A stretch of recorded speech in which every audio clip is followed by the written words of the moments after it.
Thank you, Mr. Speaker. I want to talk about the cities of America, at least many of the cities of America. And while I was waiting for the opportunity to speak to the House and people of America, I went into the cloakroom and pulled out today's roll call, one of the what we call the Hill rags. These are one of the newspapers around the Hill, and it says, "Lead in the water, way beyond Flint." And then it talks about the issue of contamination in our water supplies. And indeed, they're quite correct. So what do these cities of America have in common? And this would be one of maybe 20 different slides I could put up here. Flint, Michigan, Toledo, Ohio, Sperling, Ohio, Baltimore, Maryland, Brick Township, New Jersey, Washington, D.C., Wayne County, North Carolina, Greenville, North Carolina, Lakenhurst Acres, Maine, Chicago, Illinois, Porterville, California. The list goes on and on and on. These are cities that have or have had contaminated water in the last couple of years. Some of these are ongoing. We hear a lot of discussion about Flint, Michigan, and the tragedy of the water supply in Flint, Michigan, the lead contamination, the 8,000 or 9,000 children that have been inflicted with lead poisoning, and the incredible, awful effect that that'll have on the development of their brain and of their future. This issue is one that we're becoming aware of. Actually, we've been aware of it for a long, long time.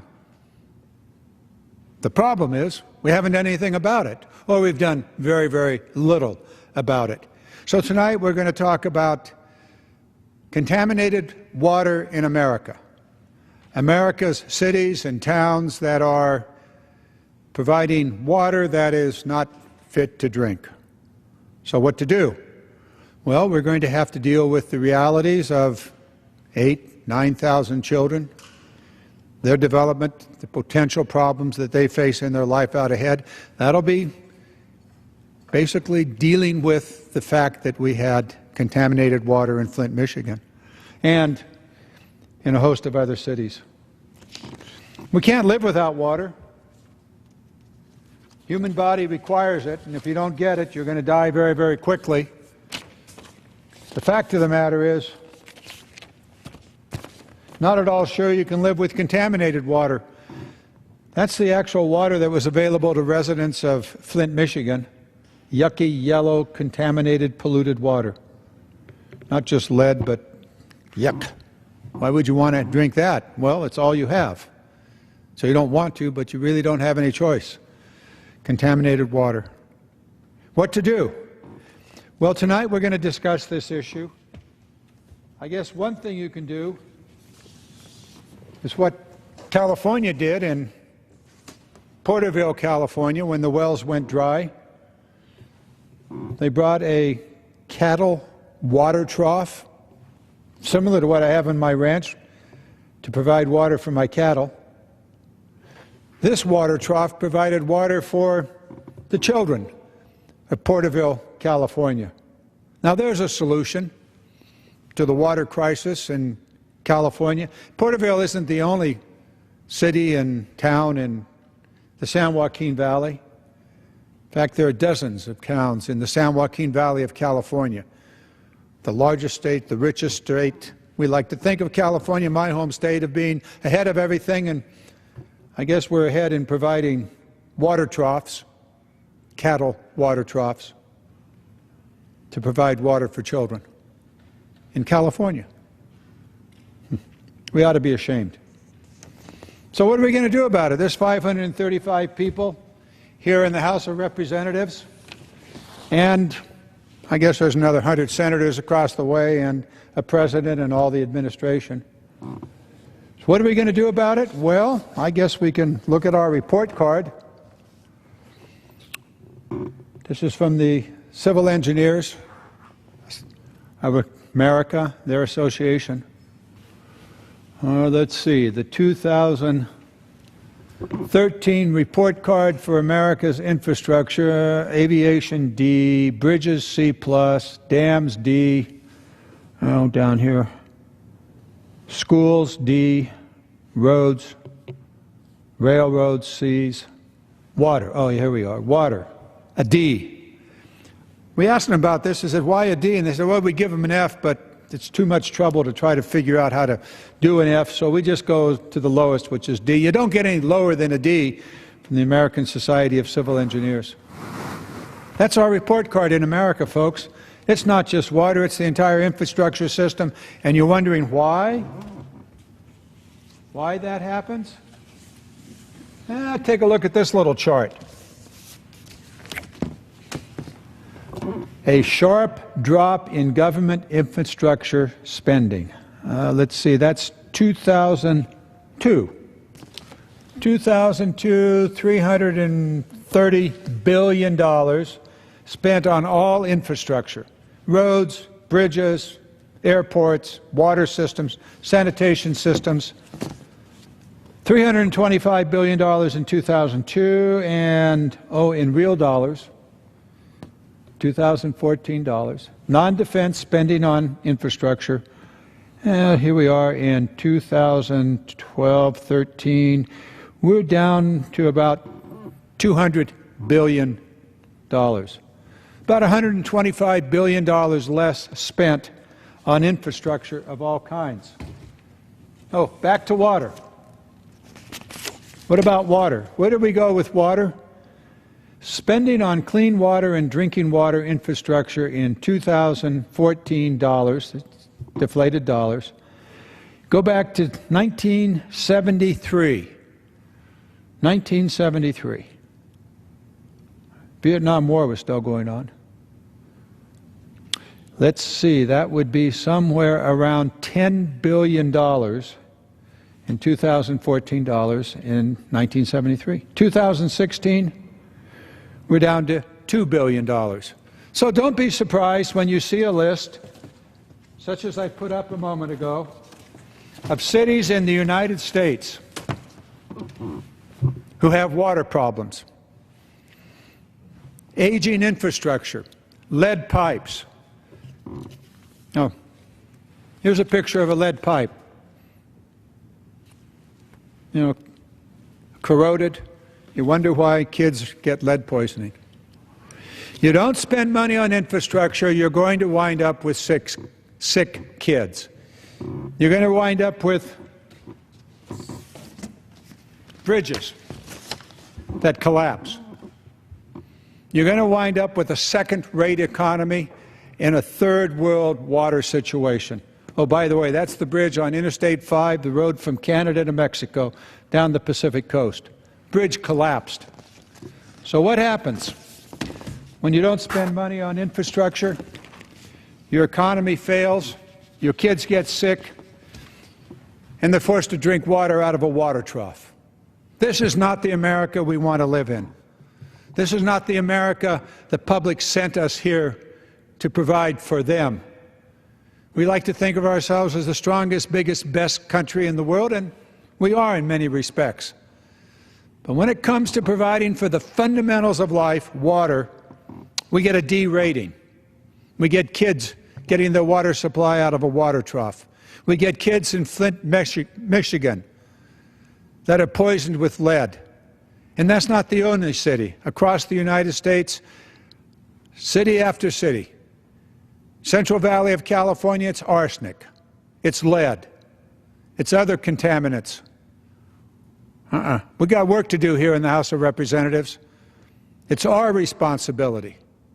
It is our task. And we can't toss it off to somebody else. So yeah, roll call, you're correct. Lead in the water, way beyond Flint. Arsenic in the water. Fecal contamination in the water. You name it. City after city. Ancient systems, more than 100 years old. Lead pipes, which were put in the ground a century ago, leaching lead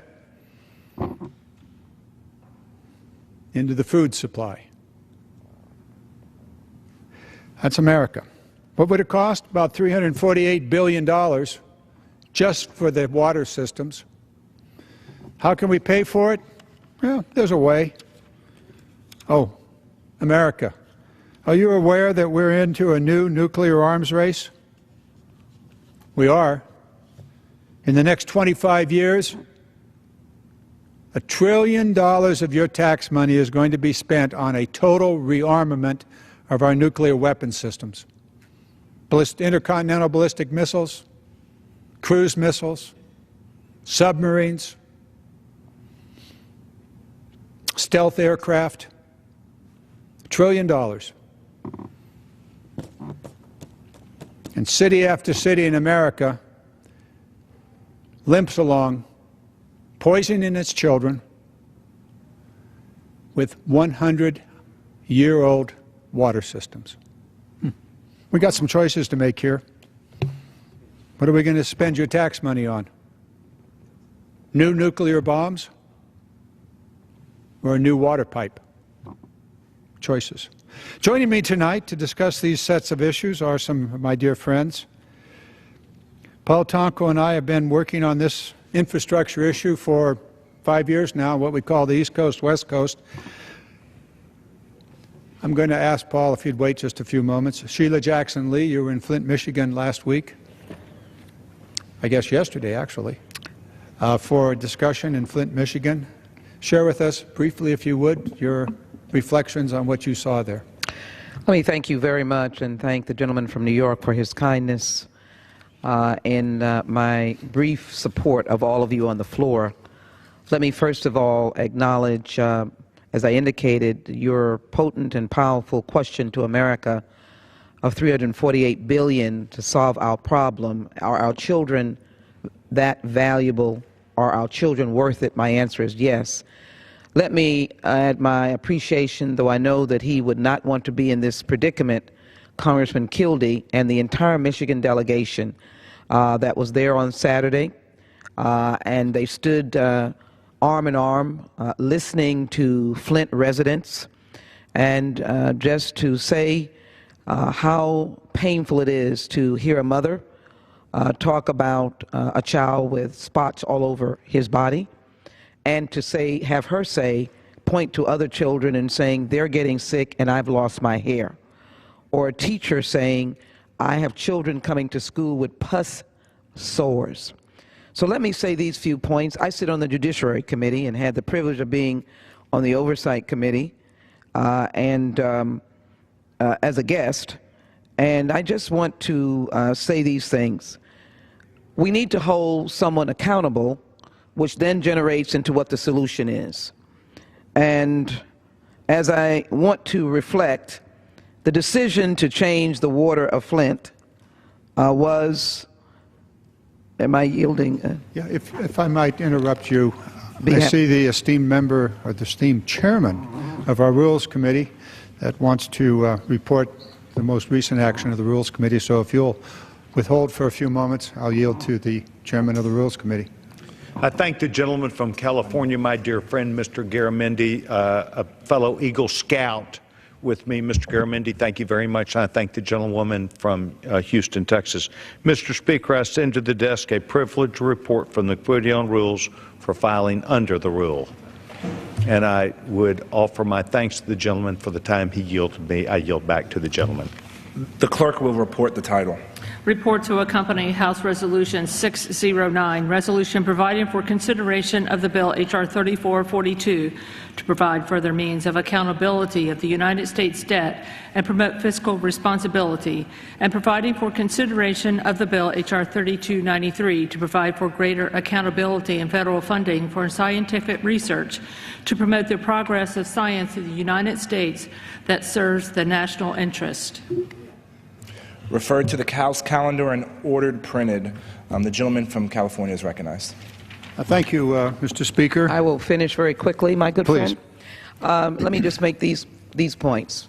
April 2014, a non-scientist, I just came out of the Rules Committee on a Science Initiative legislation, just made a decision to go to Flint River. Had no anti-corrosion plan, and their lives really the sources of problems throughout a number of these cities that you've indicated. You had one with non-toxin, and just breaking the law and just suffering either because of lack of money. Out of that, of course, to save $5 million has come multi-millions of dollars, maybe $1 billion plus, to try and salvage this great city. The governor, of course, no accountability, and just to show you the example of emails that were released, it's very difficult to read these. The governor indicates that this was not relevant to the issue. But the main point is that while we're talking about the infrastructure which we have, and I do support Mr. Kildee's effort to help his city, $765 million with the colleagues in the Senate, we must also hold ourselves accountable, this body of Republicans and Democrats who know that we must invest in the infrastructure. But I want to make sure, as a member of the Judiciary Committee, and I sent a letter early in January for an investigation by the Department of Justice. The FBI is now investigating. We want to make sure there's a reviewing of whether there's malfeasance. So I come to the floor today to say there are many answers, or many questions, and there must be many answers. I want to make sure there is an accountable standard, and I want to say to the American people, we can't have a Flint where decisions are made. General Motors, by the way, stopped using the water, and we have no anti-lead plan, anti-corrosion plan, rather, and this is happening across America, partly because cities are broke, and because we have not invested in the overall infrastructure of America, as you, Mr. Garamendi, has said on the floor over and over again. So I wanted to come on the floor to thank my colleagues, knowing how painful it is to represent that area, and to thank Congressman Kildee for his leadership, and Congresswoman Lawrence, who's working together, a neighbor, Congressman Conyers, Dingell, Sandy Levin, and senators, all of whom have been working so hard on this issue. Count me as a collaborator as we stand before the American people and say, send me. We are prepared to fight for more funding for infrastructure to help cities across America. With that, I yield back. Thank you. I thank the gentlelady from Texas. I know that your concerns are very real. You traveled to Flint, and you've been working on these issues for many, many years. We thank you for your participation. And if I'm not, tomorrow, the Democrats are holding their own committee hearing on this issue, and I'm certainly will go through the issues that you talked about, what actually happened and who's actually responsible.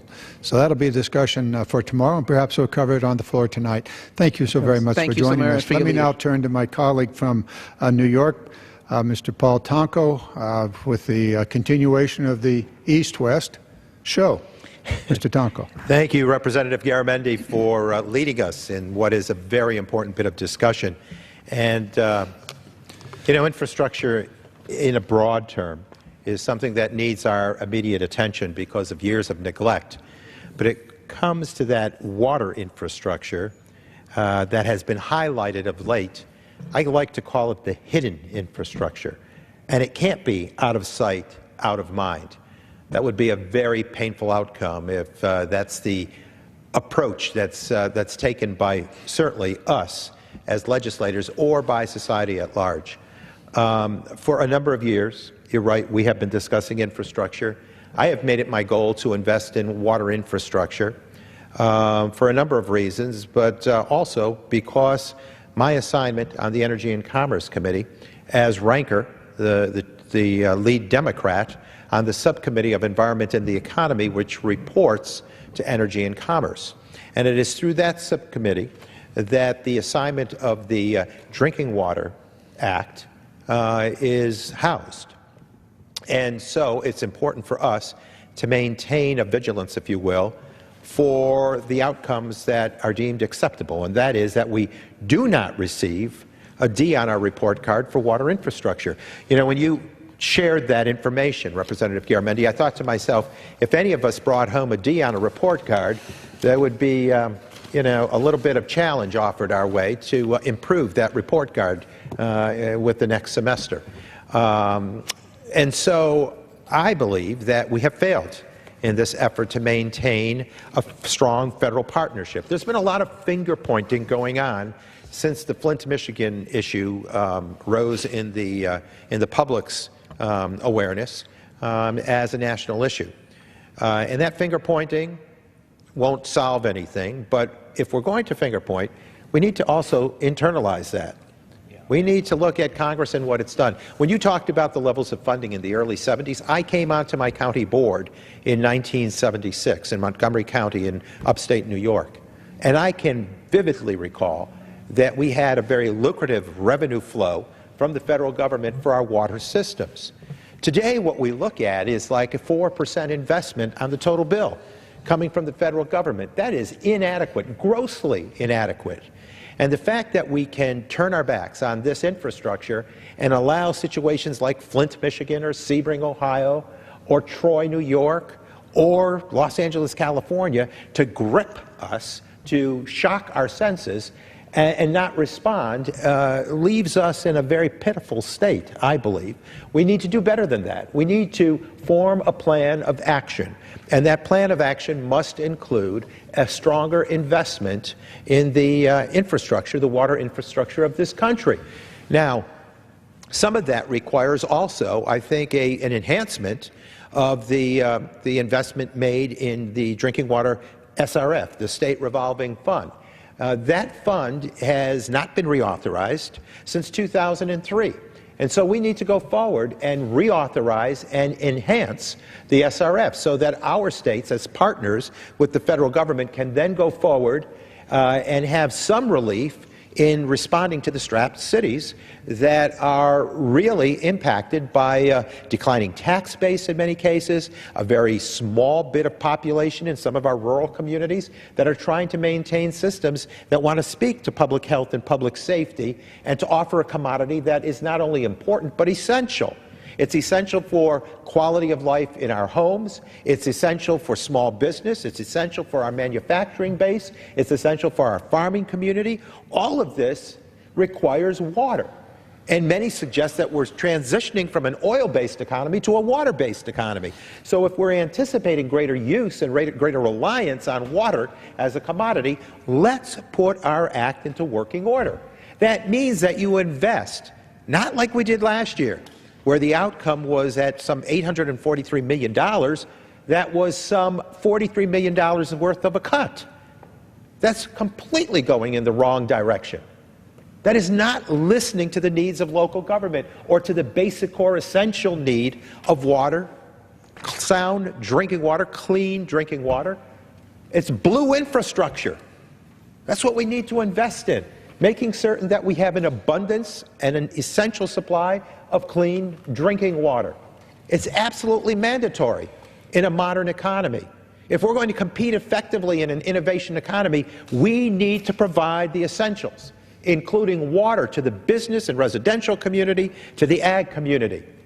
When I look at some of the neglect, it is so interesting to see that we wait for crises like that of Flint. Does Flint require federal investment? Absolutely. I stand ready and willing to assist Flint. What happened there I would rank as immoral. And so we need to move forward and assist Flint. But the story, the saga, shouldn't begin and end there. We need to create a national response that empowers our communities across the country. And we need to have interaction, dialogue at the table to best understand where we have fallen down, where we have failed. We need to have officials from Flint, Michigan, and from the state of Michigan here to testify. And I don't think it's appropriate for the governor of that state to walk away from that invitation. It's important for us to go forward with the sort of communication, the dialogue that will build the soundest response. And if we do not respond out of necessity to Flint and Troy, New York, and to Sebring, Ohio, and to Los Angeles, California, the list continues to grow, we will then just see these issues keep rising in our communities. When I last saw Troy, New York's dilemma, they were repairing in the worst weather, conditions that were near zero, where they needed to heat the site in order to weld the materials that were completing the project. A major line, Representative Garamendi, broke. Their main line, a 33-inch pipe, shooting water 100 feet into the air, 10 million gallons into the street. Are we going to sit back and say that's acceptable in a nation like this, a nation of abundance that considers it a world leader? No world-leading nation can ignore its infrastructure like we have ignored the water infrastructure. Blue infrastructure is what we should be about, providing that clean drinking water. We have nearly 250,000 breaks annually in the systems from coast to coast. 250,000, 700 some breaks per day. Think about it.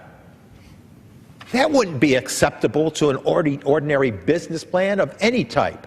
It should not be acceptable to the federal government plan to assist communities with the sound commodity of drinking water. So, Representative Garamendi, I am just thrilled to join you this evening to continue to carry the message forward that we need action, we need a plan of action, we need commitment, and we need resources, and it begins now.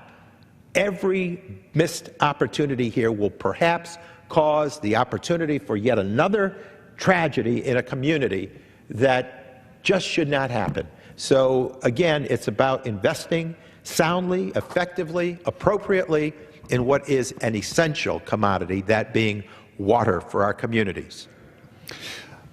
Mr. Tonko, thank you so very, very much. You brought to this issue enormous facts and passion. Your work as the ranking member of the subcommittee in Energy and Commerce positions you in a very, very important place, and your passion and knowledge should help carry the day on this. I'd like now to call on my colleague from California, Mr. Ted Lieu from Los Angeles. And then if, Mr. Tonko, if you can stick around, we'll carry back and come back at this one more time. Mr. Lieu? Thank you, Representative Garamendi, and thank you for your work on clean water, for highlighting this issue in Flint as well as in communities across America. I sit on the Oversight Committee, and on February 3rd, we held a hearing on the Flint water crisis, and based on the information presented, it's clear to me that what happened in Flint was a crime of epic proportions. Tens of thousands of women, children, and men were poisoned with lead when the lead leached from lead pipes into the drinking water. Those who are most responsible know who they are. They should resign, and some of them should be prosecuted. But we need to make sure that we do what's right for the residents of Flint, as well as for other communities across America, and make sure this never happens again. And it's clear that this is not an issue just in Flint, but the problem of toxic water is an issue across our nation. Washington, D.C. had elevated levels of lead in 2000. Sebring, Ohio now has elevated levels of lead. And there was a report by the Natural Resources Defense Council in 2011 that showed 19 cities had toxic issues with their drinking water. There are a variety of solutions.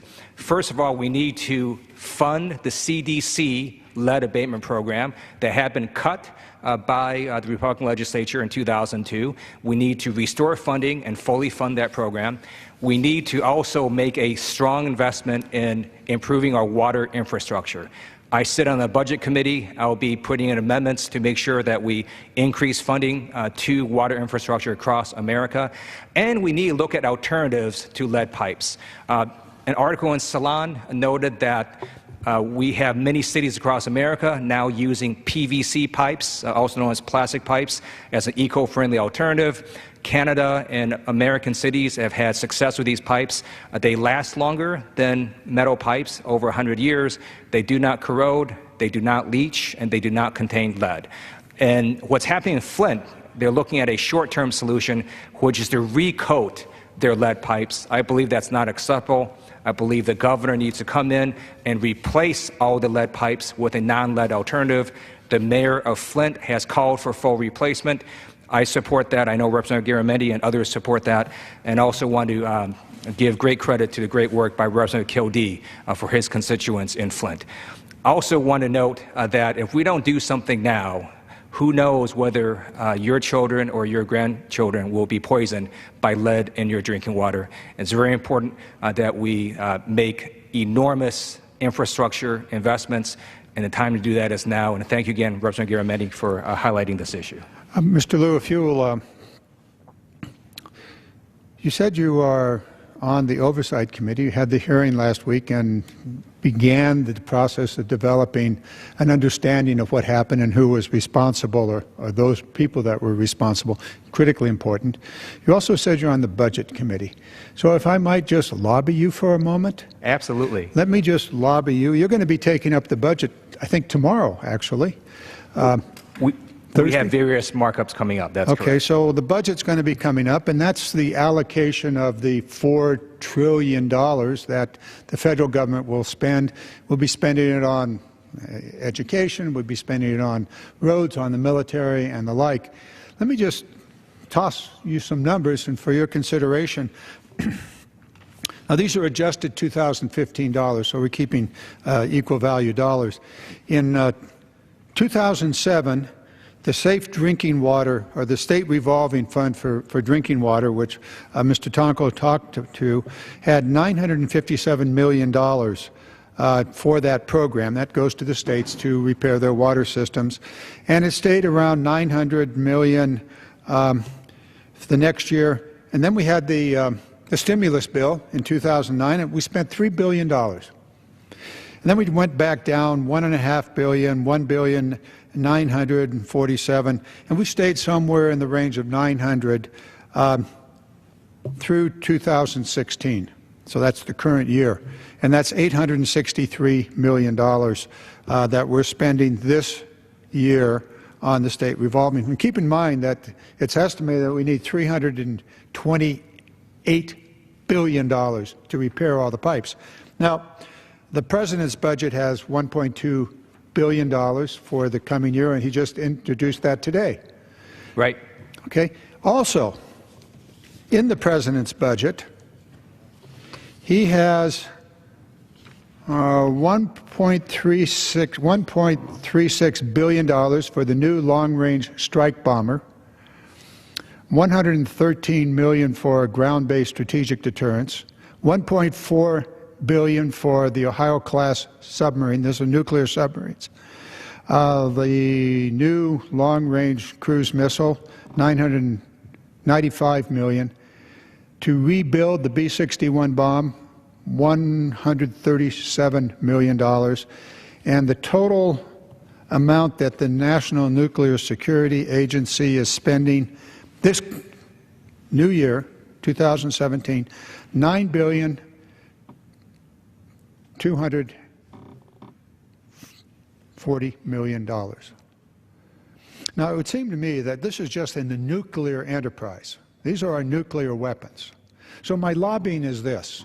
When you put together the budget, could you somehow squeeze out of the nuclear arms race that we're engaged in about $1 billion so that we can stop poisoning our children? You make some very good points, and as you know, America is a leading economy in the world. Our GDP is greater than the next two countries combined. We certainly have the resources to make sure we don't poison our kids with lead in the water or other toxic just materials. Double, if you would, just double the amount we're spending for the clean drinking water programs at the federal level from about $1 billion to, let's say, $2 billion. Or maybe even $3 billion by squeezing some of the expenditures that we find in other accounts. My particular target is the nuclear weapons account, which will, in the next 25 years, cost the American taxpayers $1 trillion. So when you go to the hearing, keep it in mind. Thank you for raising that issue. I will absolutely look into it. I'm glad you brought it up. So let me look into that issue. I do want to say something about what Representative Tonko mentioned, which is the hundreds of water main breaks we have daily. That just shows a crumbly infrastructure. And in America in the 21st century, that should not be happening. And what we saw in Flint, what you're seeing in other cities across America, is a result of disinvestment in our government, in cities and municipalities, and you get what you pay for. And right now, we're getting children that are being poisoned with lead. So we need to increase investment, and I will look into the issues you raised, Representative Garamendi, and thank you for highlighting these issues. I appreciate the opportunity to lobby you. you're in a very important position, and as are all of us. 435 of us are going to make choices about what's important and how we spend our constituents' tax money. Right. And these are choices we're going to make, and we often don't really look at it, but the budget that'll be forthcoming, the President's budget and then the response of this House to that budget, will allocate that $4 trillion across a whole variety of programs. And we really do have the opportunity here, as we put together the budget and then the appropriations following, to take up the challenge that Mr. Tonko put before us in the State Revolving Fund. Mr. Lieu, thank you so very much for joining us. Thank you. I look forward to working with you and Representative Tonko and others to make sure we invest in America. Thank you. I appreciate you being here. Thank you so very much. Well, Mr. Tonko, lead pipes. You know, lead pipes, the $863 million in the drinking water SRF of which I spoke is a lot of money, but when you put it into context of maybe 10 million lead service lines in the country, when you think of infrastructure that is beyond 100 years old. When I did tours, I've been doing tours in my district of the water systems, and I have found systems as old as 145 years. That's when Rutherford B. Hayes was in the White House. And I saw pipes that were 8-inch in diameter reduced to 4-inch flow because of calcification. I saw pipes removed because of corrosion by the acidity of soils that has taken its toll. You think of new technology, invention, innovation, gauges that can be utilized, liners that can be put in certain pipes for extending the useful life. Things that we can be doing that provide for preventative maintenance and speak to public health and public safety. You know, it's a bit of wonderment, isn't it, that we will trade our cell phones every other year or perhaps every year because they've got a new product on the shelf. Or we'll trade in our screens, our TV screens, because they're simply not big enough. Or the car's got too many miles, or we just came to dislike the color. And so we trade in the automobile every 3-4 years. But we're content to live with water pipes for 145 years. It defies human logic. Why do we accept that? Why don't we dig into this hidden infrastructure and invest in a way that will avoid thousands of families being impacted by contamination of lead?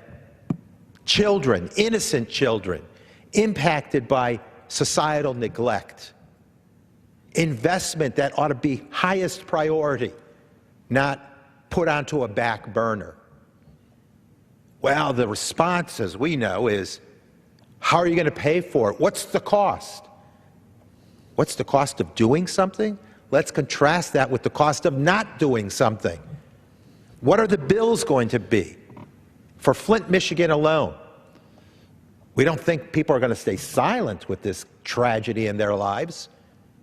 What's the impact to industry? When I saw these lines burst in the city of Troy, New York this winter, businesses were shut down, schools were shut. They were closed for days. Families didn't have water in their homes. What's the cost? What's the price tag? So it needs to be a framework that's large enough to calculate the human impact, the financial impact, the societal impact, the economic consequences. These are real. And again, you know, we're a country, a people that can claim the pioneer spirit within our DNA. How do we dare say no to what ought to be a sound investment, to grow jobs, maintain jobs, to compete effectively on a global scale in an innovation economy? We can do better. We must do better. And when we look at the situations out there where we've convinced ourselves that we're not worthy of investment, that is not leadership. We are trying to stall and pass it on to a next generation.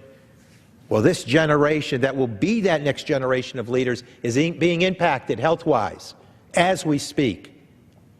Unacceptable, immoral. We can do better. Representative Garamendi, I know there are voices that really want to produce here and do this progressive bit of investment that will strengthen our communities. As you were talking, I think back when I was growing up, and we used to call this not infrastructure, we used to call this public works. Public works. This is for the public. It is infrastructure, but this is the public investment in the things that an individual, even a private company, cannot do. This is something that we do as a community and in the public domain. And it is work. We're talking, if we were to invest $2 billion this coming year in these community water systems, we would actually generate thousands of jobs, and we would increase the economic growth immediately. It's been estimated that for every dollar you put into public works, infrastructure, you immediately increase the economy by $1.3, $1.4. So this is a way of investing immediately, putting people to work in good middle-class jobs and laying in the public works for future economic growth. And, as you just said so eloquently, protecting our health, our children's health. So this is absolutely essential. And we're at a very propitious moment. The President proposed today the budget for the United States of America next fiscal year beginning October 1st, 2016. It's his proposal on how to spend about $4 trillion of taxpayer money and debt. And we, as the representatives of the people of the United States, will take that and modify it. And what if we just made one modification in that $4 trillion and said, we're going to spend an additional $1 billion, or an additional $2 billion on public works water systems? What would it mean? 140-year-old pipes that you talked about, could they be replaced? To 250,000 water main breaks across the United States being reduced to maybe just 200,000? People going to work, engineers designing the system, financiers figuring out how to put together the local money and the state money and the federal money, generating jobs, growing our economy, and stopping the poisoning of our children. The President proposed his budget today. Tomorrow, our colleagues take up the budget and begin to decide how to move that money to things that are a priority. And here we are. You know, Representative Garamendi, when we talk about the infrastructure hidden beneath the surface of the streets and scape of our communities, it's hard to imagine wooden pipes, along with those decrepit 145-year-old pipes and calcification galore. And the enormity of the situation needs to be perhaps graphically shared. Under the city of Albany, the capital of New York, which is part of the 20th Congressional District that I represent, happens to lie 317 miles of pipe, drinking water infrastructure. You know, you could travel from Albany, New York to Baltimore, Maryland. That's the sort of linear responsibility associated with that system. Should we anticipate, rightfully, that there may be some bumps along the road of that 317-mile stretch in any given year? A pothole, maybe? Absolutely. So let's think of it in those sorts of terms so that we can have a better understanding and awareness of an aged infrastructure, which, by the way, is also accompanied by a discontinued inventory in many cases. Valves that are required are no longer manufactured. And so we have to come up with some innovative response when there is a break. And while we've talked a lot about capital improvements, capital infrastructure, physical infrastructure that's required to pay for and build back these systems, there's also that third leg of the stool, human infrastructure. When I tour these water systems in my district, one of the learning curves is the declining effort of professionals, not their effort, the declining numbers of professionals who have the awesome responsibility of operating and maintaining these systems. So the education, the training, the retraining, the higher ed, the certification of individuals who make these systems work and provide for that water when you turn on the tap, they're there. But there's an aging out. Because I think we have ignored this, and so career paths have not been developed in the minds of students to go into this sort of science. And it's an important, awesome responsibility. Will that institutional knowledge be passed on, or will we just go without? And so the human infrastructure is an important piece of this puzzle also. To have the qualified women and men conducting their professionalism to serve the community. So when you turn that tap on and anticipate, rightfully again, that clean drinking water is the result, think of all the decision making, think of all the investment, think of the stewardship, the operating know-how that is required. It is awesome.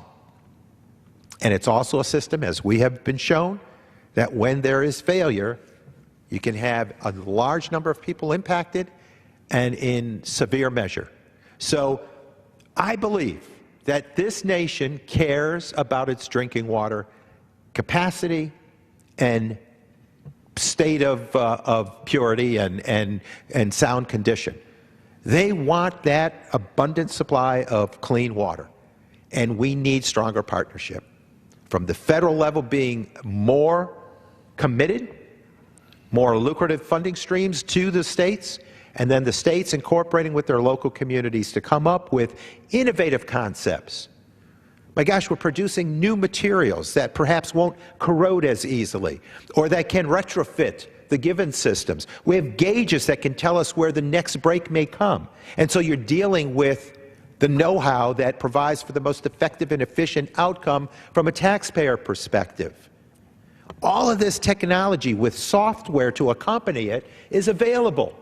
But again, the technical assistance, the grants, the loans, affordable loans that we can advance to the communities, these are important steps in the process of providing for a 21st century infrastructure. We shouldn't be content with a D on our report card. D means devastating. D means dangerous. D means in decline. Let's move forward and advance for that A on the report card. I know you wanted those A's on your report card, Representative Garamendi. I want them on mine. The art of the possible. The art of the possible, what we have here. Mr. Tonko, I don't know where you were when I brought this up. This is the drinking water in Flint, Michigan. That's a recent photo from a tap, water tap in Flint, Michigan. Unacceptable.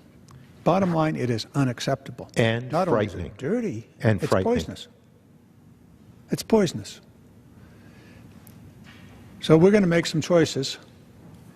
My plea to my colleagues here, and it echoes what you said, you can talk about it in terms of jobs.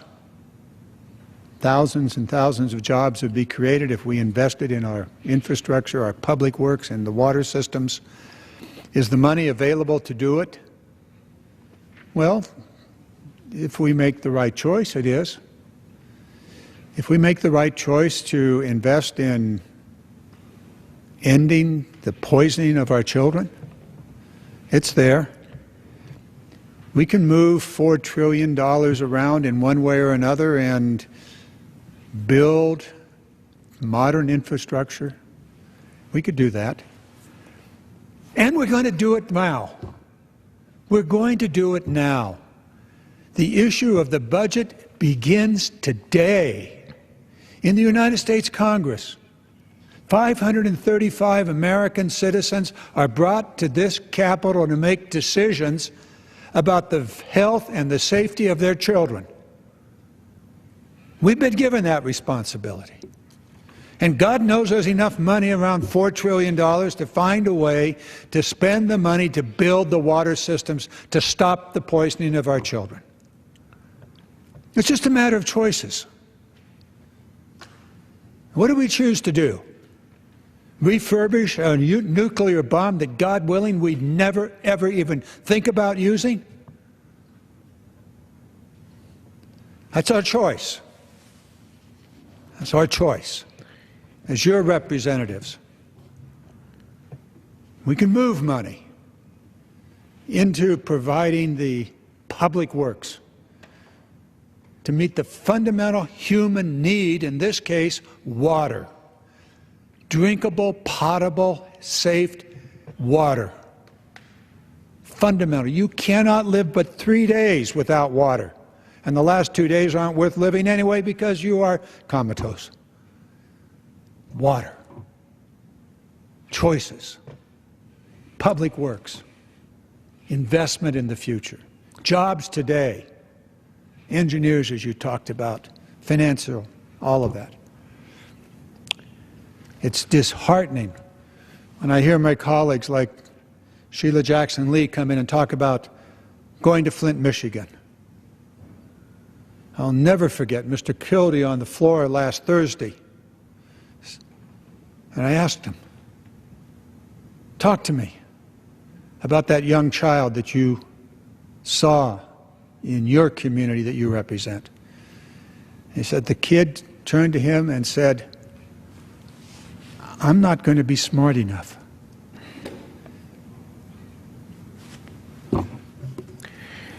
We make choices. Yeah, and think of the reduction in the quality of life there, and we commend Representative Kildee and all of our Representative Lawrence, all of the members of the Michigan delegation for the work that they have done. You know, again, to the price tag, the cost, you know, let's look at the other side. Earlier I talked about 7 billion gallons of water lost with these main breaks, with these breaks of any kind. 7 billion gallons. Can we talk about the California drought in this context? And exactly. Can you ill afford any waste of water? But it's not just water coming through those pipes. It's tax dollars flowing with that water. It's treated water. And so it is foolish for us to continue along this path of hidden infrastructure mentality. Because when it's not addressed, water and tax dollars, hard-earned constituent money is flowing out of those pipes. Before I came here, Representative Garamendi, you know that I worked at NYSERDA, the New York State Energy Research and Development Authority. We got national awards for energy efficiency incorporated at water treatment facilities. And so we took that effort to reduce the price tag of day-to-day operational costs. There are ways to save money. A broken pipe is pouring money down the drain. So let's stop that foolish expenditure and go wisely to the investment that enables us, with our intellect, our passion, our sense of virtue, to get things done correctly. You know, generations before us had that vision. Pioneers built this country. People came here as immigrants and tethered their American dream, and they climbed the ladder of opportunity and built strong communities based on that American dream. And we, in our present moment, can't find it within ourselves to address those basic core needs. We pride ourselves on being a modern society, having the luxury of clean water. The blue infrastructure moment is now. Let's invest in that clean water infrastructure. Let's not torture our communities. Let's not disrespect our children. We're better than that. We have the engineering savvy. We have the academic prowess. We have the intellectual capacity. Now do we have the will? I believe we do. I believe this country, if asked, do you want to invest in America's drinking water systems? I believe it would be a resounding yes. Flint, Michigan, Sebring, Ohio, Los Angeles, California, Troy, New York. The list goes on. And if we do nothing, we should anticipate that this list will continue to make a growing, passionate statement that we're dragging our feet. We're allowing a hidden infrastructure to be truly that. Hidden, out of sight, out of mind. Don't burden us with the responsibility. Don't share the facts. It's too painful. I don't want to hear that it's going to cost us something. We see what the cost is. Representative Garamendi held up the photo of that polluted water, that poisonous water. Unacceptable in a country as great as America. Unacceptable. We have invested in the soundness of education, of research, of innovation, and to not utilize the byproducts of those investments is sheer foolishness. It's not exercising the love of country that needs to be engaged in this chamber and across the country. We can get this done. And I'm a firm believer that with voices resonating in chorus about this issue and the connected tragedies of disinvestment, we will get it done.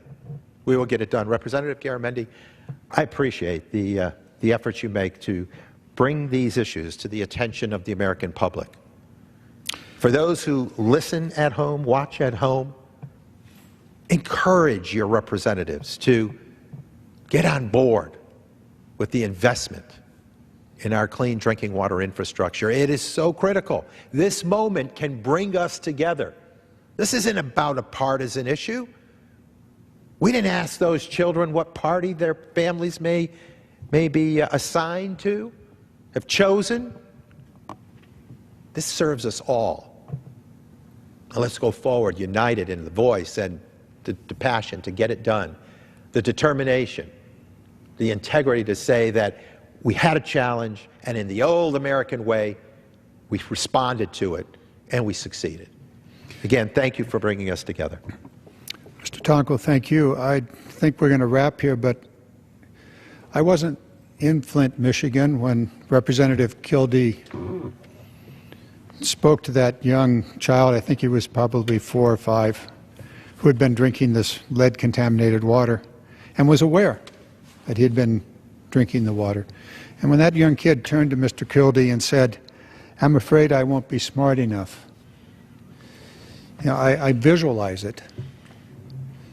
And my question to you, to myself, to my colleagues here in the House of Representatives and across the way in the Senate is, will we be smart enough to protect our children? I think we must be smart enough to do that. Well, you know, when it comes to SMART 2, incorporating this work with the agencies, the appropriate agencies, EPA, DEC in my home state of New York, there is a situation very close to my district in Hoosick Falls that is going through a similar contaminated water situation, critical to their quality of life and their public health. We need to advance that partnership, that soundness of checks and balances that will make certain that every bit of the way it's based on responsibility and professionalism and good faith efforts. Yeah. I was just thinking about your community that you mentioned, Albany and the like. I represent the University of California, Davis, California. I think they've got maybe 12 wells that provide most of the water. About half of those wells are contaminated. Now they're building a new water system, and it should go online in the next few months and maybe a year, maybe sooner. And they're investing, and perhaps they've got some of this money from the state revolving fund. But it is an example of a community that wrestled with this for about a decade, and they turned out to be smart enough to address it. And they did it with their neighboring community of Woodland, and a new water system is going into place. And they will have safe drinking water. But there are other communities spread throughout California that don't have the same opportunity. It's our task. It's our task to address this. And I think we're smart enough to do so. I think there's enough money in the system to do it. And I think it must be about time to say thank you. Would you like to do a quick 15-second wrap? And this time is expired. Just thank the speaker for the opportunity to share thoughts on the floor here this evening. And, you know, blue infrastructure, let's get it done. Let's provide America one of her core basic needs. And with that, thank you. Thank you, Mr. Tonko. The question is on the motion to adjourn. Does the gentleman have a motion?